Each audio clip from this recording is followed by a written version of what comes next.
on Middle East Eye. It's our pleasure today to be speaking with the Prime Minister of Pakistan, Imran Khan. Prime Minister, have we reached an inflection point in world history with the departure of the US from Central Asia? Will the region now pivot towards China as the investor and de facto security umbrella? David, it's too early to say. Right now, events in Afghanistan are still evolving. People like us don't know where it's going to go. But the US presence no longer there.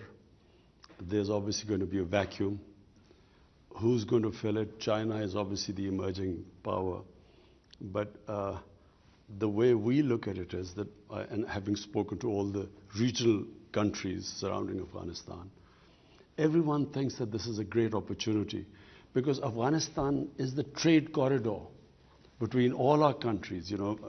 Central Asian countries connected to Pakistan and the Indian Ocean through Afghanistan. It's a very important country in that way, and what we would really like is that it's no longer either you're in US camp or China camp. I feel that it should be what this whole region needs: economic ties, economic connectivity. That's what we are looking for. Which brings us on very quickly to the issue of sanctions, which are being talked about. Perhaps you could talk, what is your view on that? And give us a sense, as the neighbouring country knows more than anyone else, what is the situation on the ground in Afghanistan at the moment? Well, 20 years of civil war, devastation in Afghanistan. Basically, the government only functioned in the cities. Rural areas were more or less controlled by the Taliban. So now you have a situation, Taliban have taken over. Now, I would imagine there is a lot of, when you come into power after 20 years, in our case, we came into power after 22 years, you have a lot of problem dealing with people who have given a lot of sacrifices, but different sacrifices for my party, but in their case, with blood. Now, they would want to get placement in the hierarchy of the government. And yet the government is clearly trying to get an international acceptability. So it wants an inclusive government. It talks about human rights and not allowing its soil to be used for terrorism by anyone. And I think this is where the world, it's a critical point for Afghanistan. The world must engage with Afghanistan. Because if it pushes it away, within the Taliban movement, I would imagine there would be hardliners. And so it can easily go back to the Taliban of 2000, 20 years ago. And that would be a disaster. Because 20 years of the NATO presence, $2 trillion down the drain, hundreds and thousands of people dead. And if it reverts back to that sort of crisis, chaos there, fertile ground for terrorists like ISIS, which is actually a real worry for all of us, especially for Pakistan. I think that it would be a total waste. It would be, what has the US got to show after that 20 years? So therefore, a stable Afghanistan government, which can then take on ISIS, and believe me, Taliban are the best bet to get rid of ISIS.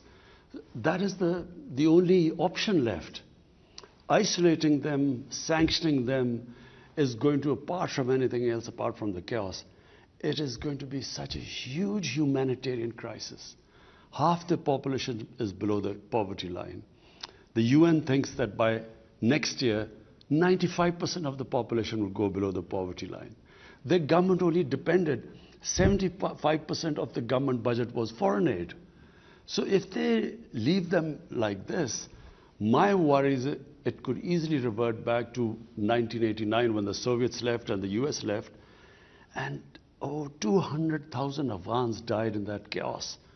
And that's where Taliban emerged, in that chaos. So I think it's a critical time, and the US has to sort of really pull itself together, because people in the United States are in a state of shock. it seems that they were imagining some sort of a democracy or nation building or liberated women, and suddenly they find Taliban back, and I don't think they have sort of found their feet as yet. There's so much anger and shock and surprise, but unless the U.S. takes the lead, we are worried here that chaos in Afghanistan, we are the country which will be affected more after that. What did President Biden say when you put these points to him, as I imagine you will have done? No, I haven't spoken to President Biden as yet. You haven't spoken to President Biden? Well, it's up to him. It's a superpower. You're the next door neighbour to Afghanistan. They've just spent it's in the situation you say. Whether the Americans like it or not, you have an immense influence on the country. And President Biden has not spoken to you. I find that absolutely astonishing. Our security chiefs have spoken. Our foreign minister has been in touch with the U.S. Foreign Secretary. But no, we haven't spoken. But we are in touch. All these things we have spoken to the U.S. that look. Are they listening to you? I think, at the moment, as I say, just watching the Senate hearing, there's shock in the U.S. They can't believe what has happened. They can't, because they were obviously misled. They were being told that democracy was coming and women are being liberated and this nation building and so on. They can't believe that Taliban are back in power, and most of all, that the billions of dollars spent on the Afghan army 300,000 Afghan army gave up without a fight. That's what they can't understand, because they were never given an accurate picture. I went to the US in 2008 and I spoke to the think tanks. Then there was Senator Biden and Senator John Kerry and Harry Reid. I spoke to them. I said, there will be no military solution. This is a quagmire. They talked about Iraq at the time. This was a much bigger quagmire. They didn't know the history of Afghanistan. So our army chief 2 years later went, General Kiani, he said the same thing to President Obama. He said, you are going to leave a big mess. We will have to deal with it. And you will not have a military solution. But unfortunately, I think they were led by the generals. And you know what the generals always say, what they've always said, give us more troops and we'll win, and more time. How do you assess how the Taliban have behaved since gaining power? I think, David, we have been so relieved, because we expected a bloodbath. And always when there's a civil war, a puppet government backed by foreigners like Soviets, like before them the British in the 19th century. When the Soviets left, there was a bloodbath. And we were fearing that in Kabul, when the Taliban came, and we thought there would be bloodletting of the sort of what happened after 1989. So it was peaceful transfer of power. So that was the best thing that happened.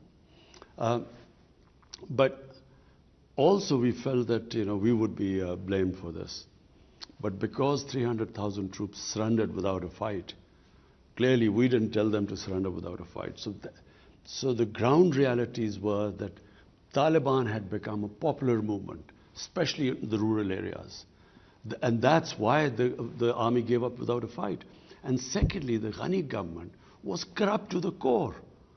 They were, firstly they were perceived as a puppet government, then corrupt. People, who was going to fight for them? But you haven't fully answered David's question there, which is, it hasn't been as inclusive a government as we hoped. It hasn't. Is not.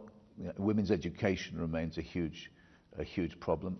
I mean, the future of women's cricket in Afghanistan, that lovely success story of Afghan cricket, and yet women's cricket doesn't seem to have a role. I mean, these are very serious things, and these are being watched in the West, because people are saying. I mean, it's been weaponized, if you like, but it's also true, isn't it, that if you are an Afghan woman, your rights have gone back 10 years, 20 years? Two things separately. Number one, is it an inclusive government? Not right now, But Taliban have so far stated that it's a transitory government and they want to include other people. What they have stated is that they will not include anyone from the former regime of Ghani. And really, they need an inclusive government because Afghanistan is a diverse society. It has mainly Pashtun, 50%, then there's huge Tajik minority. And I have tried my best with the Tajikistan president somehow to get them together. Then there are Uzbeks there, and Uzbekistan is trying to sort of get them together. So the neighbors are interested that they all form an inclusive government, so it's a stable government. About women's, please remember, Kabul, the women always had, the culture in Kabul for women was different to the rural areas. In the rural areas, women's lives hasn't changed. This is how they lived, it's a culture. It'll probably take time to evolve. The main issues in Kabul itself. And Kabul, if you went there 50 years ago, the Kabul culture was different to the rest. Now, my contention is that rather than forcing Taliban, to do this and include so and give the women, they have said that they will give women education. They have said that they will allow them to go to jobs. In the Islamic culture, I don't think they should be pushed to the point where there is clearly within the Taliban sort of the ground soldiers, who have a certain concept. You don't want to push them to a point because they don't have such clear leadership who can order them. And so I would imagine they would have problems from within. So give them time. They have made the right statements. We have no other option. What else are we going to do? If we sanction them, there's going to be the biggest humanitarian crisis in Afghanistan. Chaos there. So the best is to incentivize them to walk the talk. What they're saying, incentivize them. But if you force them, I would imagine the nature of the people is such that they will push back and they will, it will be counterproductive. Can I move on to the Pakistan Taliban, the TTP? I mean, on the flight over, I was rereading your wonderful book you wrote 7 or 8 years ago, Pakistan, in which you made the observation that once the Americans left, that was basically the cause of the instability, and then things would settle down naturally. The Americans have left, but have they settled down naturally? The TTP is a problem in Pakistan now, isn't it? It hasn't been solved by the departure of the Americans. Well, let's put it in perspective. What was TTP? TTP were Pashtuns along on the Pakistan side of the border. Just for the viewers, Taliban is a Pashtun movement. There are about 45 to 50% Pashtuns in Afghanistan. On the Pakistan side of the Durand Line, which was made by the British, are twice as many Pashtuns. But what is called the tribal area was the border area on the other side of Afghanistan. There were the Pashtun tribes, and there was actually no border. The Durand Line was never accepted. They used to move back and forth. Now we have fenced the border, but there was nothing there. Now, when the US invaded Afghanistan, they removed the Taliban. The Pashtuns on this side were completely sympathetic with the Pashtuns, not because of the religious ideology, but because of Pashtun ethnicity and nationality, which is very strong.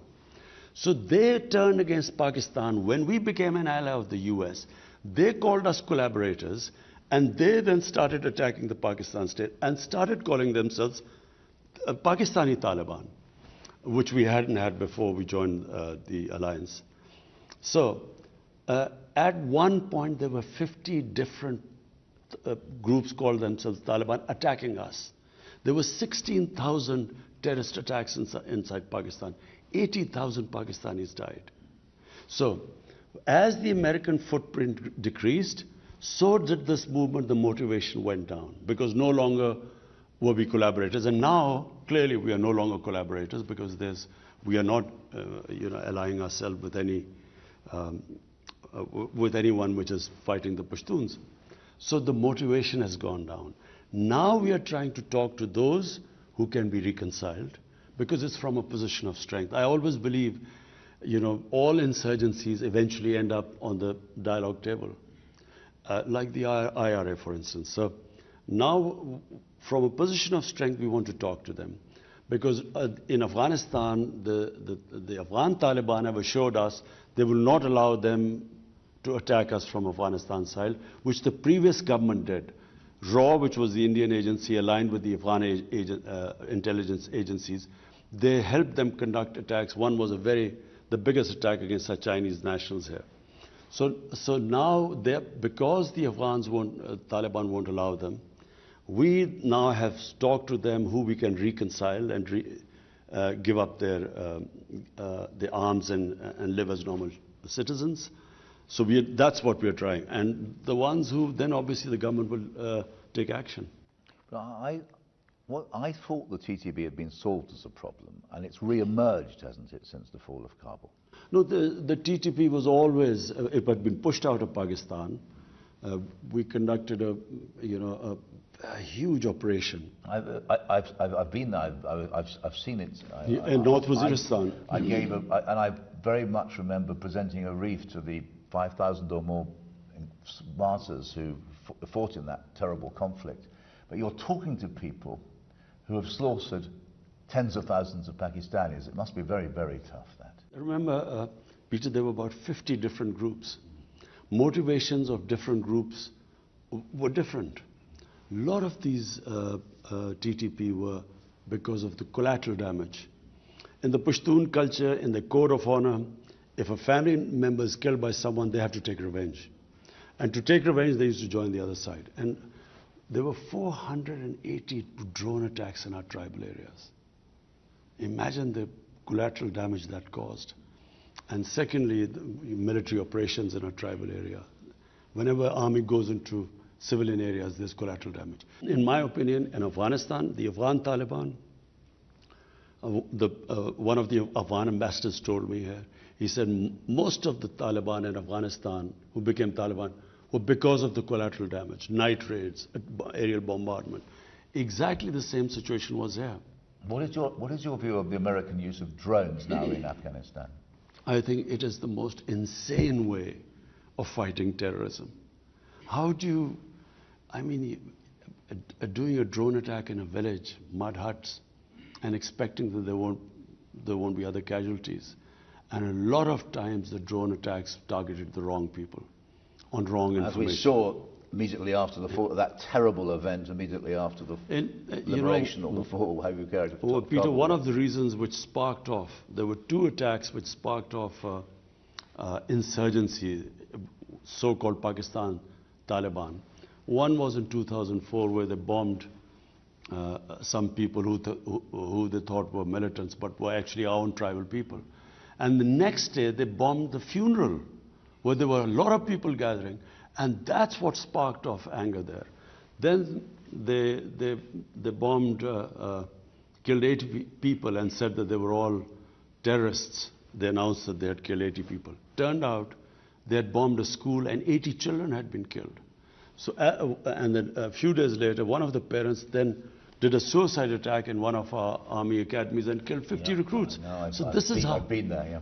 And this is how it just multiplied. So, the more collateral damage, the militants grew. And exactly same thing happening, night raids, humiliations, going into people's houses, not knowing their culture, and then aerial bombardment. So the Americans say to you, can we have a base in Pakistan to launch attacks on ISIS? What will you say? I think that they don't need a base here because we do not want to be part of a conflict again. Pakistan was the biggest collateral damage of Afghanistan. By joining the US, no country paid such a heavy price as us. 80,000 Pakistanis died. Our economy was devastated. $150 billion lost to the economy. It was called the most dangerous place in the world. Cricket teams refused. Investors refused to come. Our currency lost half its value by 2008. So 3.5 million people internally displaced. We suffered because of that. And then rather than being appreciation for this, a country which had nothing to do with 9/11, which paid such a heavy price, we were actually scapegoated. Even now in the Senate hearing, they talk about Pakistani safe havens. There were 480 drone attacks. I mean, they see everything. They even spotted vehicles down there. How would they not spot these safe havens? So, I thought we were very unfairly scapegoated for, what was obviously clearly a big failure in Afghanistan. What role do you expect China to play in Afghanistan, and how would you typify Pakistan's relationship with China now? David, the Pakistan-China relationship is 70 years old. And it is probably one relationship which has stood the test of time. I mean, in all our ups and downs, China stood with us. In all different...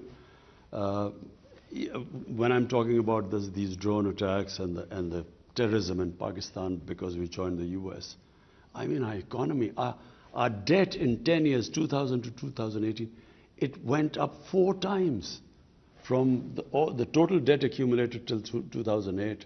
In the next 10 years, it went up 10 times. So who was the country that came to help? We were going belly up. It was China who helped us. And so therefore, our relationship in that sense, people remember, you always remember those who help you in your difficult times. It does. Why the Uyghurs?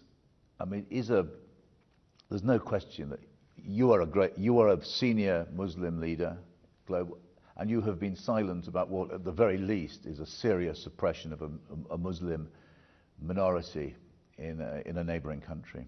Why is that? You see, Peter, I find these selective pronouncements on human rights, I think it is so immoral. Now, China is one neighbor, the other neighbor is India. In Kashmir, there are 900,000 troops who've put 8 million Kashmiris in an open prison. They have over 100,000 Kashmiris have died since 1989. What they are doing in Kashmir right now, and the UN reports saying what they are doing. Not one word of criticism in India, not just that, what they are doing to the minorities in India, to the Muslims in India, Muslims in Assam, the laws they have passed. It's a total racist government. Now, what I find so... Now we're going to come... Kashmir is a very serious subject. We really want to come on to that, but... No, but Peter, I'm following from there. Now, they want us to criticize what's happening to the Uyghurs. We have spoken to China. The Chinese have given an explanation what is happening there. And our relationship with China is such that we have an understanding that between us we will talk to each other, but behind closed doors, because that's their nature, their culture. We do not talk about it in public. But in public, all I want to say is that why is there not such indignance about what is happening in Kashmir by the same countries that want us to talk about the Uyghurs? And my second point is Peter, that there's the whole Muslim world is in turmoil. You go on from Syria to Yemen to everywhere, the Muslims dying. We, as a government, decided that our main focus right now should be a disputed territory between Pakistan and India, where all these human rights violations are taking place. Let the world take notice of that first, then we will talk about other violations of human rights. On Kashmir, the world seems to regard Kashmir as a Pakistan national interest, and you regard this as above all as a human rights issue. How can you separate the two agendas and get the world to focus on what's actually happening in India-controlled Kashmir? You see, David, Kashmir was a disputed territory between Pakistan and India, and this was confirmed by 2 United Nations Security Council resolutions.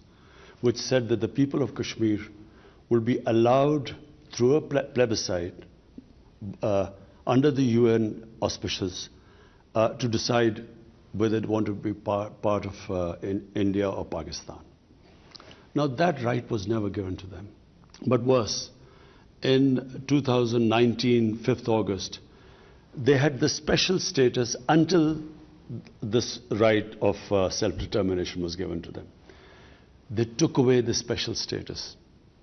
And they clamped down on them by sending these 90,000 troops there. And basically Kashmir is an open prison. Now, our problem is that we are not now talking about it as a territorial issue. We are simply talking that allow the Kashmiris, and we in Pakistan have given them the other option. They don't have to come either to Pakistan or India, just their right, democratic right, if they want to be an independent country. So this is where it is. India, clearly the ball lies in Indian court. What do they do now? They cannot indefinitely have put these people in an open prison. Because having taken this step, I don't know what they expected. They are now trying to change the demography of Kashmir by bringing settlers from outside, which was also in the constitution provision prevented this from happening, that settlers would not be allowed to settle in Kashmir.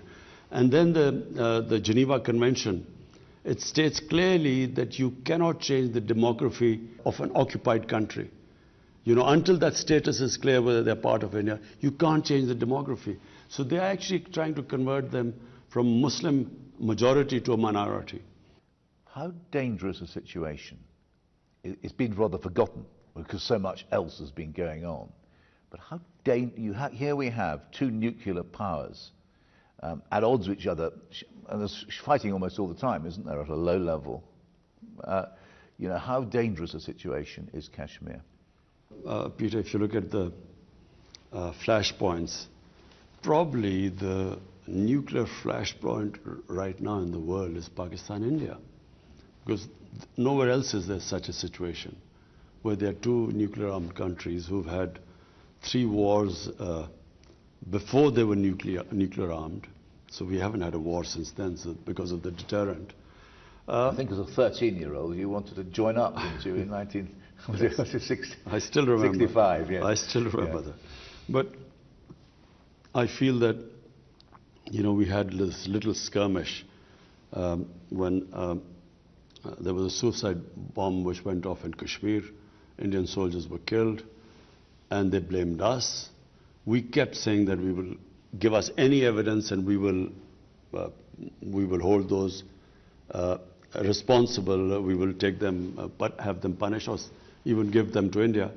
Rather than giving us evidence, they bombed us. Fortunately, there was no loss of life. So, you know, Pakistan also retaliated, again bombed somewhere, and then they shot down an Indian plane. So in that situation, I mean, I as a chief executive felt it could have gone anywhere. We immediately returned the pilot, you know, was shot down to cool down things, because once two nuclear armed countries get into the situation like we did, it can go anywhere. So I think I actually addressed the United Nations too, and told them that, look, you came into being to stop this sort of thing. There's an unresolved issue. It's your own Security Council resolution. In East Timor, the people were given the right. They passed a resolution. They were given a right to decide the destiny, plebiscite. They became independent. Why not Kashmir? And unfortunately, it's because of once, you know, if you're big enough, you have a huge market for other goods, that gives you the leverage actually to get away with, you know, which East Timor could not get away with. Can I ask you, all this seems incredibly familiar to Palestinians, what's happening to Indian-controlled Kashmir. It's almost as if Israel has given India the template, although that's probably a very crude way of putting it. But how dangerous is the liaison between Israel and India right now? I feel that, well, they are very close, you know. I mean, should we read it anything into it that Narendra Modi visits Israel and then he comes back and clamps down on Kashmir and, the events of 5th August 2019. Do we think that he got his instruction from there? Because that's what Israel has done. They have just built such a strong security apparatus and they just crush anything. They will send people in, they will kill, assassinate, and then they have total immunity. They, whatever the United Nations General Assembly says, they have complete confidence in the veto power which the US has in the Security Council. So they get away with anything. And I feel that India feels, because now it is being used, or it is considered a bulwark against China, they are now part of the Quad. I feel it's the same thing. India can get away with anything. My whole point is that when they ask us to comment on human rights elsewhere, the worst human rights violation is in Kashmir. Nowhere, maybe in Israel, but nowhere are things as bad as they are in Kashmir. Were you pressurized by any Gulf country to recognize Israel? No, we weren't. No one pressurized us. In any case, Pakistan is a democratic country. There's no way we can take a decision without carrying our people with us. So there was at no point did someone whisper in your ear and say, why don't you join? This is the incentive for joining the Abraham Accords. No one did. I wonder if I could change the subject and quote what I think are very prescient words from your book about Islamophobia in Europe. The ascent of right-wing anti-immigration parties in Europe, the misleading and sometimes downright sensationalist reporting against Muslims in the right-wing Western media, France's ban on the burqa, and so on.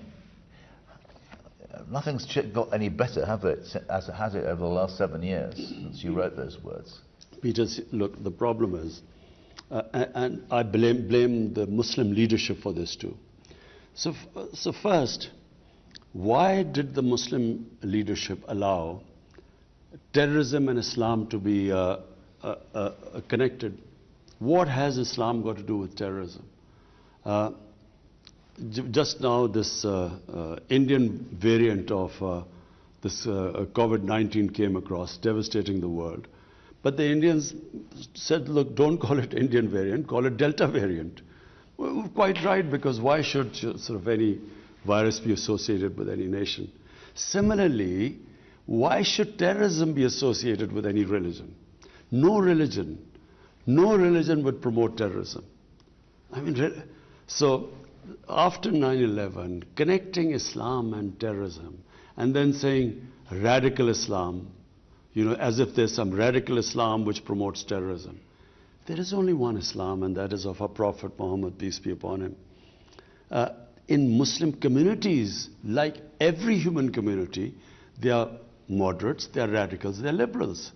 If I first went to Britain, when I first went there were these guys called skinheads. They would beat up people who was a Paki.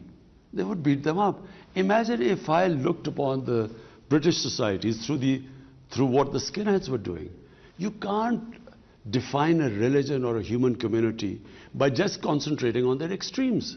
So these people are like, we have our fanatics, like the gunman who walks into New Zealand walks and shoots down 50 worshippers. So when you say radical Islam, so for the man in the street in the West, how is he going to distinguish between a moderate Muslim or radical Muslim? How does he distinguish? So all Muslims become a target. This is what Islamophobia is. After 9/11, any incident happened, because I would spend more time in Britain because my children were young there, so I would go and see them. And it was like people would pray when some terrorist attack took place. Immediately the Muslims would pray, I hope it's not a Muslim, because everyone got branded. After 9/11, I never forget, this journalist called me up and he said, aren't you ashamed of being a Muslim? 1.3 billion people responsible for 19 fanatics or terrorists. I think I'm right in saying that was Martin Bashir who rang you up. Yes, you know, not the best of the journalists, but he called me up. I was so shocked by it. So this is the problem, what has happened. What is Islamophobia? People do not realize radical Islam, moderate Islam. I mean, in the Western, how does a man in the street? So all Muslims then, and especially anyone who has a sort of symbol of Muslimness, like wearing a head cover or a beard, although by the way, beards have become quite fashionable now. I hear everyone trendy with a beard now. But so they became targets and they got insulted. I'm not talking about people who got beaten up or, you know, killed. I'm talking about normal people being abused in the streets in the Western countries just because they look Muslim. So I think it was very unfair. We Muslim leaders should have talked about it, de-linked Islam and terrorism. And secondly, there's this other thing which started with Salman Rushdie. People in the West do not treat religion like we do. They cannot understand the love, respect, reverence we have for our Holy Prophet, peace be upon him. You know, people love him more than anything. Respect and love for him is paramount in our religion. I know how, you know, religion is treated in the Western countries. When I went, there was this Monty Python's flying circus about Jesus Christ, Life of Brian, and I was so shocked. I had never seen anything like that. But people in the West would say that is a difference between the Muslim world, I've heard them say, and the West, i.e. the West supports free speech and Muslims don't. And but Peter, that's what I'm trying to say. So I know the difference. I know how the West treats religion. But I also know how they live their religion and the place of the Holy Prophet. You know, they can't understand it because of their view. So it was up to us to make them understand. That look, you can write, there's so many interpretations of the life of the Prophet, Western interpretations, no one comments on it, but don't ridiculous him, don't mock him, don't insult him, which is what Salman Rushdie did, and the West didn't realize. But what he said was the most insulting thing for Muslims. It was the most, you know, it is the most degrading thing to the things he said about our Prophet. Therefore, it was a question of we Muslim leaders should have explained to the West that, look, you know, just like, and I quote this, Holocaust, it caused a lot of pain to the Jewish community. So, you know, even interpretations which do not, you know, which are not misinterpretation of Holocaust, I mean, there are countries in Europe where there's a jail sentence for that because it causes pain to them. All I wanted them to understand is no one should be allowed to cause pain to human communities if we have to live in a sort of global village. Therefore, we Muslims must every human community must define what gives them pain. This is what gives us pain. So all you have to do is not mock and ridicule and insult it, our Prophet, but you know, their interpretations. You can write history. I read his historical books all the time by the Western writers about Holy Prophet and their interpretation, which we don't agree with, but no one objects to it. But it's not just skinheads beating up Muslims, in your phrase. It is Emmanuel Macron using Islamophobia to outflank the extreme right in France. That's a big step up from what's happened before. You see, I feel that President Macron doesn't really understand, you know, how is he going to deal with the Muslim community there. Unless he understands that, there will be this vicious cycle. There will be someone who will, again, as I said, insult our Prophet. Among the fringes, there will be an over-the-top extreme reaction, even stabbing or something. That then will raise outrage in the French society, saying, look at these people, they don't understand our freedom of expression is like our religion. They will react like that. Police will clamp down on mosques and something. They will then marginalize the Muslims more. From that marginalized community will again someone do it. So they are caught in this cycle.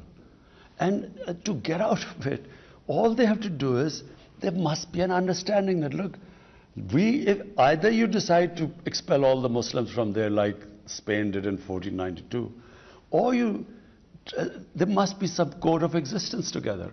In Pakistan, we have this blasphemy law. The blasphemy law was made by the British when they were ruling India. What was the blasphemy law? That if there are 3 different human communities living in a village, previously what would happen is that someone would insult a sacred entity of the other community, there would be a riot, people would be killed. So they then said, look, this is not allowed.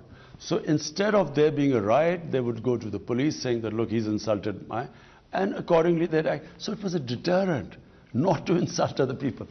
There has to be some sort of an equilibrium in the French society. Otherwise, my worry is that this cycle will keep going on and on.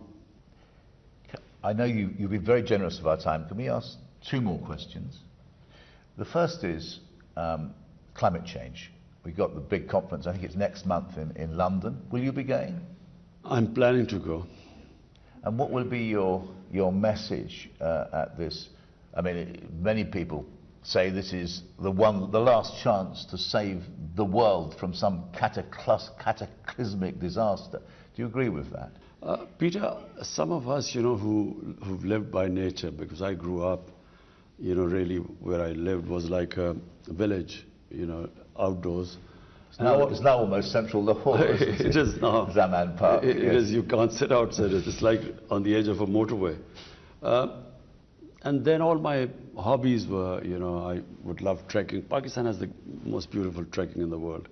And then I loved this. In the winter, I loved partridge shooting, which was a beautiful time here. And so my life was outdoor. And then cricket outdoors on, beautiful grounds.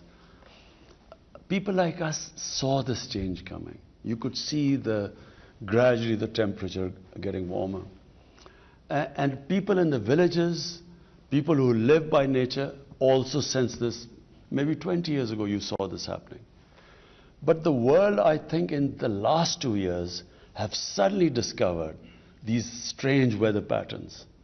And countries affected, like I'm in Germany, look at what happened in Germany and so on. So, and the fires that are in California, Siberia, in Mediterranean countries. So, people have begun to realize that we are really now, the human survival instinct has, I feel, kicked in. They are realizing that if we keep going at this rate, things are just going to keep getting worse. And therefore the emergency. My only worry is that the countries that are responsible for these carbon emissions are the developed industrialized countries. They are the ones who are really responsible for the high percentage of emissions. But I feel that they are making the right noises, but they are not willing to take the hard decisions because it is going to be difficult. When you change to renewables, it's going to be difficult, a little painful. Already they are talking in Europe about, the gas prices going up and so on. So I think that unless and until they walk the talk, what they are saying, they then, do it. They put their money where their mouth is. It's not going to happen because when you worry about your elections, you worry about unemployment.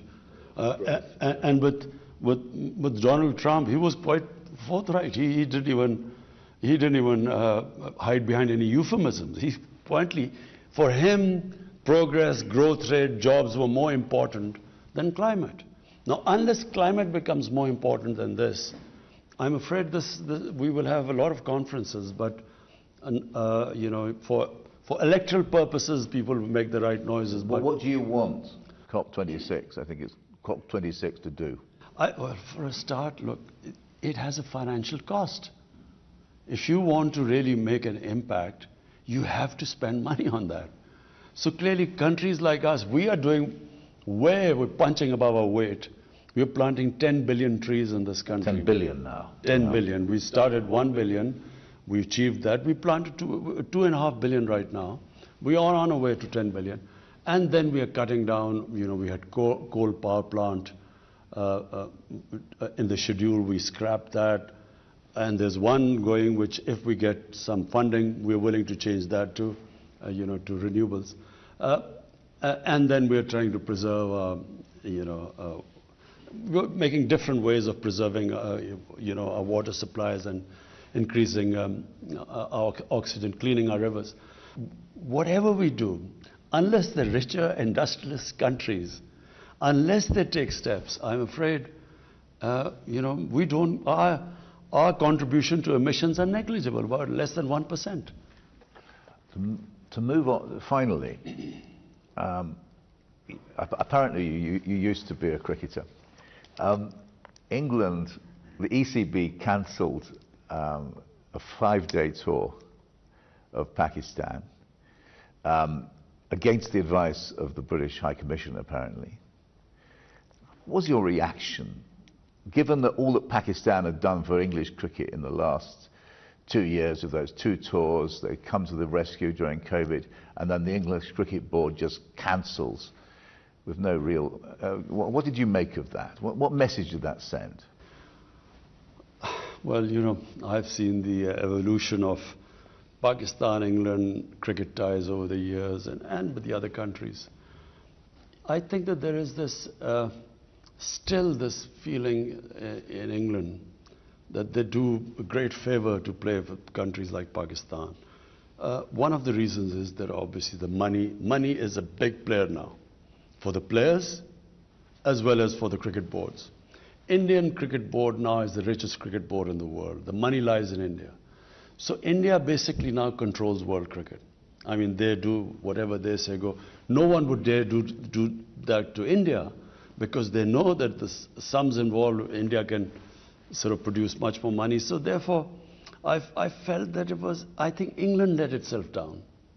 I didn't criticize, I didn't say anything. But I think England let themselves down because I expected a bit more from England. I did not expect them, just unilaterally without even consulting anyone. And of course, the biggest worry of protection of the foreign teams is for us. Imagine if something happens in Pakistan to a team, we are responsible. And we have one of the best intelligence agencies in the world. So I checked thoroughly. We had completely secured everything. I mean, even the New Zealanders, they got scared and they left. But in the end, I didn't really comment on it. I think the teams let themselves down. I think New Zealand let itself down by just from the stadium cancelling a tour on something which we know was a fake news, which was initiated by some Indian through Singapore. We know that. And, they got worried and they left. And then England, without even consulting anyone, they left. I think England let themselves down.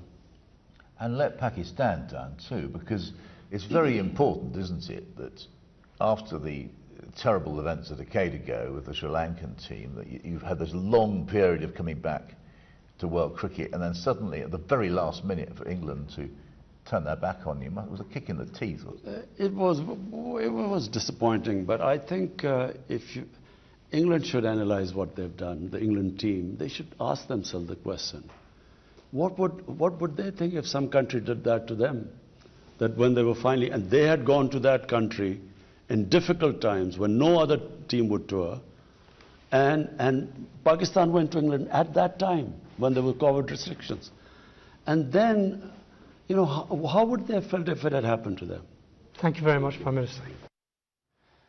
Pakistan उस वक्त England गया जब वहां पर situation ठीक नहीं थी। England और न्यूजीलैंड के फैसले ने क्रिकेट के मामले में मायूस किया। भारत इस वक्त पूरी दुनिया में क्रिकेट को कंट्रोल कर रहा है, जो कि सरासर ज्यादती है। उन्होंने कहा किसी भी गलत खबर पर फैसला कर लेना अक्लमंदी नहीं, इंग्लैंड और न्यूजीलैंड को ऐसा नहीं करना चाहिए था। वजीर आजम Imran Khan Middle East Eye news को इंटरव्यू दे रहे थे। उन्होंने कहा कि मगरिब के क़यादत को मुसलमानों के जज्बात का एहतराम करना होगा। अफगानिस्तान में एक जामे हुकूमत चाहते हैं। वज़ीर आज़म इमरान खान ने मजीद कहा कि पाकिस्तान खित्ते में इक्तिसादी ताउन का फरोग चाहता है। अफगान जंग में अमेरिका का साथ देने पर पाकिस्तान को भारी नुकसान उठाना पड़ा। हम किसी भी मुसल्लह तनाज़े का दोबारा हिस्सा नहीं बनना चाहते हैं। अपनी नाकामियां छुपाने के लिए पाकिस्तान को अफगानिस्तान में कुर्बानी का बकरा बनाया गया। इस्लाम अमन का मजहब है।